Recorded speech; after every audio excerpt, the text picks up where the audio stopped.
Esta mañá tivo lugar a clausura do Obradoiro de Emprego que se celebrou en Vilagarcía durante os últimos 9 meses e no que 20 desempregados acadaron formación en carpinteiría e fontaneiría. Tuvemos unha colaboración estreita onde hubo 10 obradoiros, como decía antes, onde se formaron máis de 200 personas nestes 10 obradoiros, onde invertimos máis de alrededor de 2 millóns de euros por parte da Xunta, mas toda a aportación municipal, que como sabedes, a aportación que vai enfocada a materiales e dependendo do obradoiro que sea, pois ten máis ou menos inversión, pero nos calculamos que podemos superar ou andamos nos 3 millóns de euros entre as dúas administracións en formar a esas 200 persoas que, como digo, eu creo que é fundamental para eles, non? Primeiro, como decía Lino, un bon salario que levan para a súa casa, pero sobre todo formarse con un certificado de profesionalidade para tratar de encontrar traballo. E tamén antes comentaba a directora que se un dos alumnos hoxe non pode estar aquí porque xa conta con un traballo e iso é unha boa nova, unha boa noticia. Vamos a ir traballando nesa línea.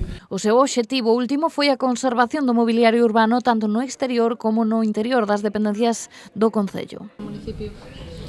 O que fixeron o mantenemento de instalacións tanto en pabellóns, en instalacións deportivas como a lomba, traballos de fontanería nos xardíns, nos parques e xardíns, melloráronse bastantes.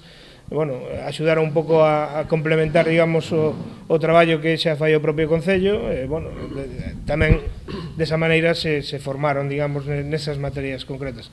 En carpintería, pois, arranxar bancos que rompen, bueno, pois, algúns actos de vandalismo, mellorar instalacións interiores de carpintería, como este, bueno, rechapado nas paredes que estamos vendo aquí.